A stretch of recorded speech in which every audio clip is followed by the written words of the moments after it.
Hi, my name is Richard Davis. I am a journalist and news director at Burnaby Connect. Due to the world and our country being gripped by the COVID-19 pandemic, we would like to encourage everyone to please stay inside and follow social distancing guidelines. The segments you are about to see on today's episode were recorded before March 2020. In this episode, we have a tour of the beautiful Burnaby Village Museum. We're currently boarding Interurban Tram 1223. It was built in 1912 and started operation on the Burnaby Lake Line in the Lower Mainland in 1913. An interview with the street preacher by Joseph Koo. Last couple of years I gone to 420 and done street preaching. Oh. At Sunset Beach. Okay. And that's interesting. I can definitely see that. I can definitely see that. Yeah, no, but it's a great place to do evangelism, right? Because people are relaxed, they're staying a while, you know. And a spotlight on freestyle dancers out of Burnaby North Secondary School. Freestyling has helped me find myself and how I like to move to music. Music and stories have always been inexplicably linked. That's why myself and Cary went out to discover the stories behind some of Metro Vancouver's most talented buskers, in part 1 of our series, On the Streets, Stories of Metro Vancouver.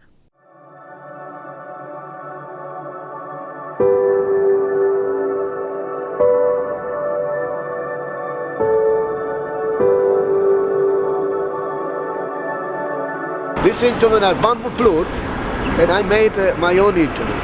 Yeah, we made our own instrument actually, and we play it. This is called a bamboo flute in English, but in the native language they call it quenacho. And this one is a little one, it's called in English panpipe, but they call it the little one sikus. According to the size, the name is different. There's a huge one like this, it sounds very low like a double bass. It's called toyos. This one, the embouchure, you see, the mouthpiece can be replaced. You make a cut there, yeah, take it out and replace it by the bone. Quite beautiful. Get married with this song. So many weddings with this song.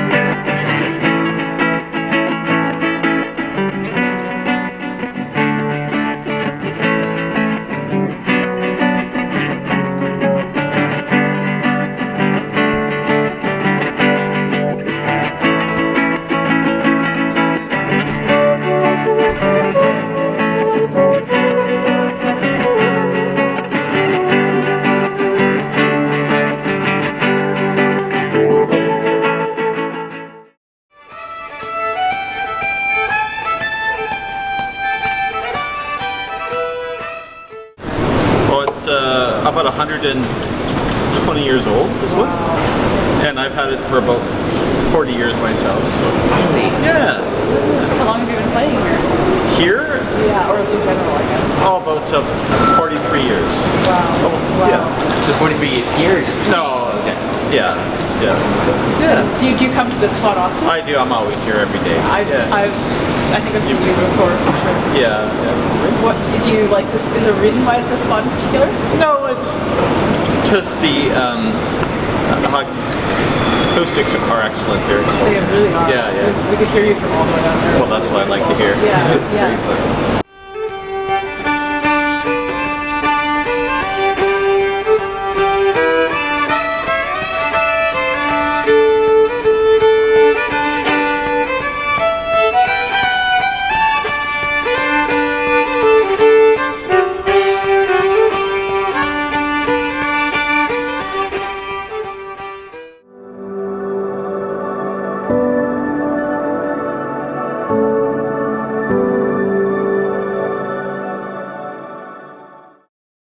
The whistling gypsy came over the hill, down through the valley so shady. He whistled and sang till the green woods rang, and he won the heart of a lady. Ha-dee-doo-da-dee-doo-da-dee, ha-dee-doo-da-dee-day-do. He whistled and sang till the green woods rang, and he won the heart of a lady.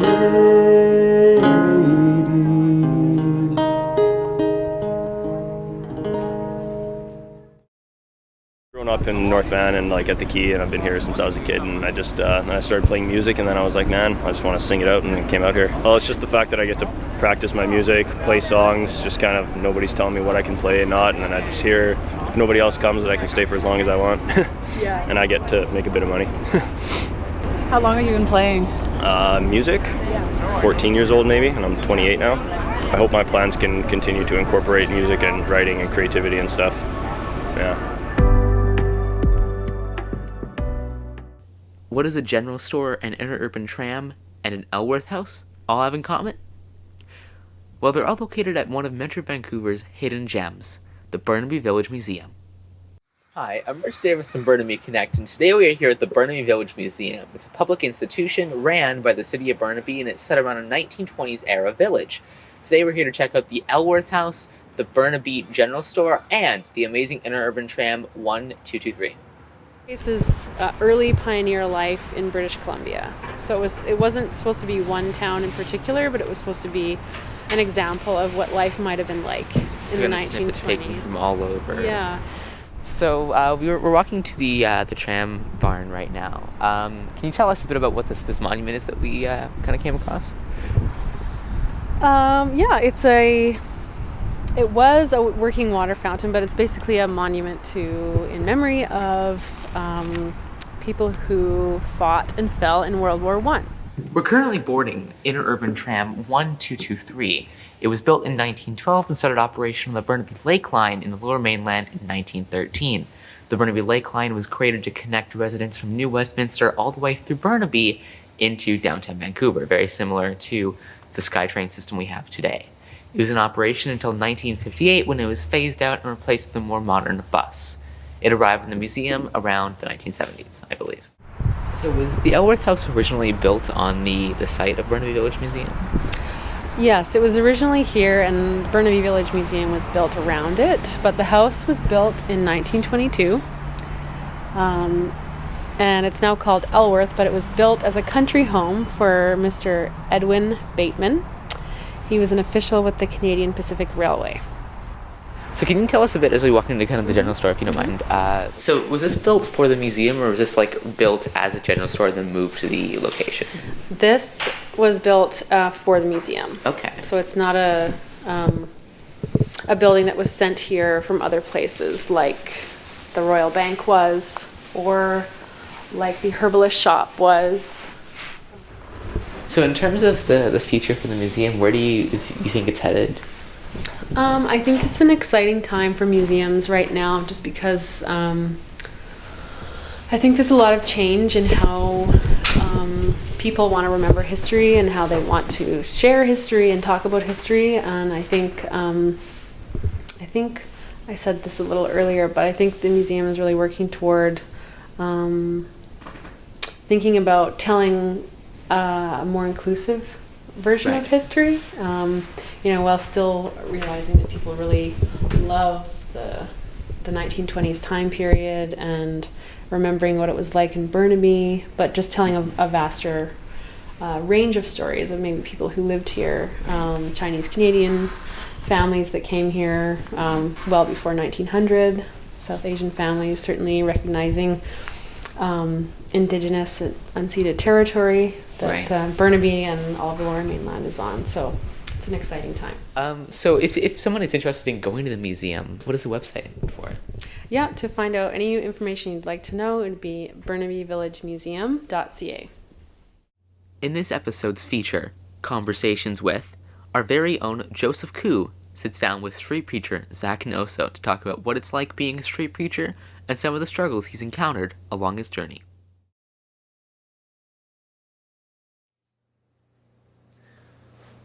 Hello everyone, welcome to the second ever episode of Conversations with. Today, our guest is Zach Noso, who is, so you're a part-time street preacher, right? Yes. Gotcha. Very part-time. Right. So, street preaching isn't your main, I guess, profession. Is there anything that you prioritize over it that's related? Well, I mean, I wouldn't say that there's something I prioritize over it, right? You just kind of have to fit things in your schedule as they work, right? Everybody's got to have a job and make an income too. And you try to, I mean, when I look at it as a Christian, right? I'm street preaching out almost every Saturday, okay? And you have to look at everything as part of your walk with God, right? Like you do everything. In the scripture it says, do whatever you do to the glory of God. And so everything that you do, whether you're working, whether you're eating, whether you're sleeping, whether you're street preaching, you have that same focus, right? And so I don't think there's anything I prioritize more. I think that it's all part of my way of expressing my desire to please God in everything I do. Right. So on the topic of religion, what religion would you say you're part of specifically? I'm a Christian, and I don't like to get into little minute details of who I'm this and this. I mean, gotcha. I certainly have my distinctives, and if somebody's well versed in the theology, I can go all day talking about all the stuff. I'm a bit of a theology nerd. Instead of listening to music in my car every day, I listen to like sermons and lectures and books and everything, so that I can kind of grow my understanding, right? Right. But for your purposes, I mean, I'm a Christian. That's all I mean. Gotcha.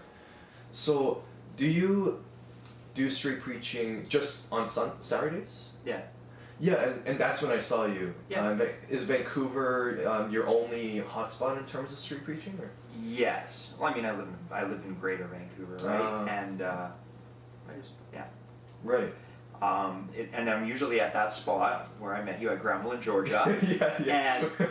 But I also go to Maine and Hastings once a month too. Ah. Our church organizes an outreach where we give out soup and sandwiches. Oh. And I do the same thing, and I have friends who talk to people and kind of help them out. Mm-hmm. And we also like to do special events every once in a while. The past couple of years, I've gone to 420 and done street preaching. Oh. At Sunset Beach. Okay. And that's interesting. I can definitely see that. I can definitely see that. Yeah, no, but it's a great place to do evangelism, right? Because people are relaxed, they're staying a while, you know. Yeah. And actually, it's not so bad. People think, oh, this is so crazy, you're going to 420 to do this. No, it's not so bad. It's pretty good, actually. I think it's just the stigma, right? Mm-hmm. But what would you say is your favorite part about street preaching? There's so much good to it. Well, I'll give you a background. So whenever I go out, there's this kind of, I always have this kind of like sense of like fear, like what could go wrong, what might happen, you know, and every single time I go out, it happens, or the week before, or a couple of days before, there's always just like this anxiety that hits. But it causes you to think and recognize, hey, this is valuable. This is something that needs to be done, right? So you get out there, and there's a little bit of anxiety. But as soon as I get out there, I just feel you really recognize God's presence with you when you start to do stuff that He's told you to do. Okay, and yes, it's a little bit of an adrenaline rush on one hand, but on the other hand, you recognize, you sense that he's there with you presently, and I think the best part of it is just experiencing His peace and His joy in the midst of doing what He tells you to do. Staying on that topic, when you're out there preaching, I can definitely expect some resistance that may have occurred in the past. How often do you think it happens when you're out there? Resistance from others? Resistance as in, it could be something as small as just someone, you know, like the amount of times people just ignore you, or someone just going up to you and just outright. Oh, yeah. I mean, Vancouverites are very polite. Oh, right? Oh, interesting. Well, I mean, relatively speaking, Vancouverites are much more polite than anywhere else, almost anywhere else, right? Right. I have friends who've gone to the States, and I mean, people are a lot more outspoken, right? Right. A lot more boisterous. And in some places, I'm not going to give too much of a sweeping generalization, but you get reactions that are pretty crazy, right? I haven't had any crazy violent reactions when I've gone to the downtown east side and somebody's tried to push me off my stool before and tried to grab my arm and stuff, but and shout at me and scream. But you just gotta deal with it. How does one, and this applies to any period of one's life. Yeah. How does someone cope and manage regret? Regret. Well, what's the regret based on, right? Is the regret based on something that you do that you know is markedly wrong? Is it like guilt? It's not so much, I mean, I can't speak on behalf of other people, but feeling in some of the context, perhaps it's not so much guilt, but more so... Coulda, shoulda, woulda?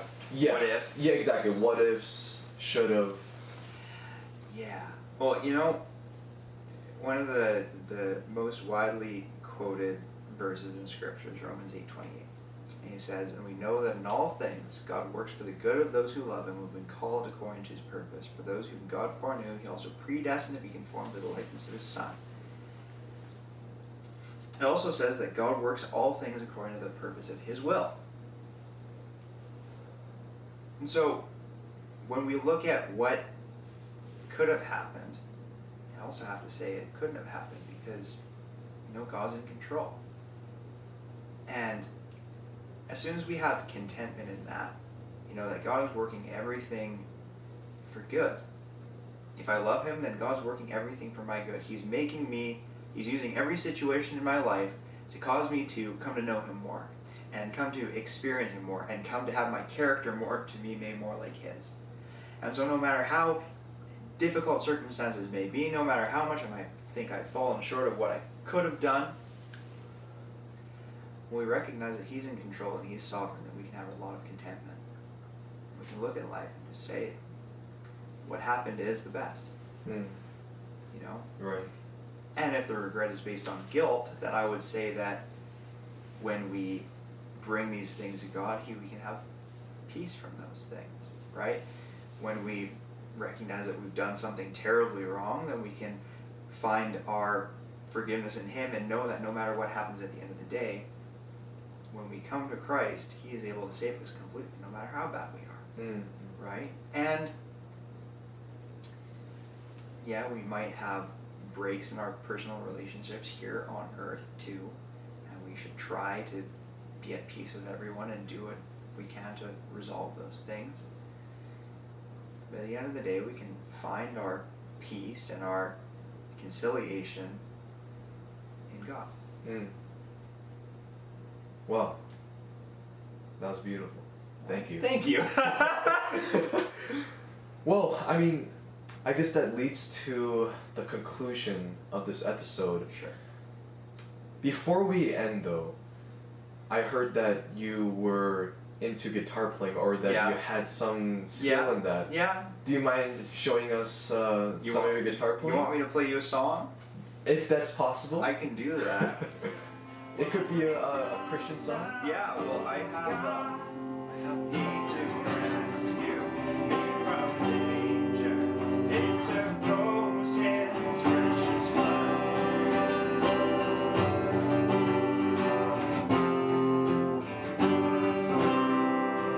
Oh, new grace, how great a debtor daily I'm constrained to be.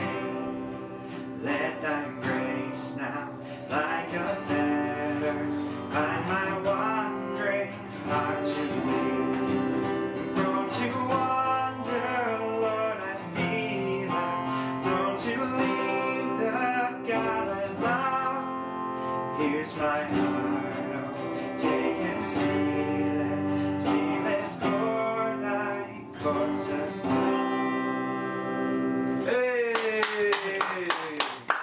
That was Zach Noso for you, everybody. Freestyle is a type of dance that relies completely on improvisation. To talk more about this style, we sat down with Burnaby North Secondary School's dance club to talk about freestyle dance. Hello, my name is Rita Jan. I've been dancing since I was in grade 9, so about 3 years ago. I do a little bit of popping, a little bit of urban, and a little bit of hip hop, and I'm in the dance club here at Burnaby North Secondary School. So dance to me is a form of expression. It's also just a way to get out of my own head when I'm really sad or when I'm really happy. When I hear a song that comes on and I just feel like I want to party, which I don't go to, so I'll just be in my own room, jamming to my own music. My personal style is a lot of flowy things, so a lot of soft songs. Sometimes it'll be slow songs, and then when I'm in a different mood, it'll be a lot of EDM, a lot of trap, so a lot of tutting, and then sometimes a little bit of whacking if I want, So freestyle just lets me analyze what kind of skills I have right now. So I used to tut a lot, so I used to be really good at that, and then I started doing a lot more flowy and wavy moves, so I became better at that, and then I started losing my style, so that's just a way for me to see what I need to work on and how I can improve my overall dancing. My name is Tiffany. I'm in grade 9, and I do hip-hop, K-pop, and I also love contemporary. Dance to me is my happy place, so I can just be free and let my emotions and not have any possible worry of the reality and just let go and have fun. My personal style would be a bit groovy and sometimes I can do a bit popping, I hit beats and so I have a mix of both, and I just love to show my personality through dance. Freestyling to me is when I think of freestyling, I think of feeling the music, the beat and the rhythm, and just following it and just letting my body move and not having just letting my mind go with that. I'm Christopher. I'm in grade 11, and my style of dance is hip hop, and I've been dancing for about 5 months. To me, dance is an art form. It's freeing, and there's no real rules to it. The way one person dances is a completely different way than if you were to ask somebody else to dance. My style, I haven't been dancing for that long, so I don't really have the real fundamentals down, and haven't really trained it the typical way that most people would. I say I'm just running along with however my mind works with it. I think I would more gravitate towards popping and free grooving. So when I freestyle, it's usually when I'm just by myself listening to music. I feel when you're by yourself, just dancing with nobody watching you, you're your most open and free state. Your personality really comes out, especially for myself. When I'm usually performing with other people and in front of other people, my dance isn't really big as I would want it to be. But when I'm alone and I'm just feeling the music, I can just let go. My name is Eureka, and I do hip-hop dance, urban dance, as well as K-pop dance, and I've been dancing for 5 years. Dance to me is a form of art. It is movement with your body and just a way to express yourself. I would say my personal style is urban. It's very contemporary at times even, and I've tried popping and tutting as well every now and then. Freestyling has helped me find myself and how I like to move to music. It kind of flows.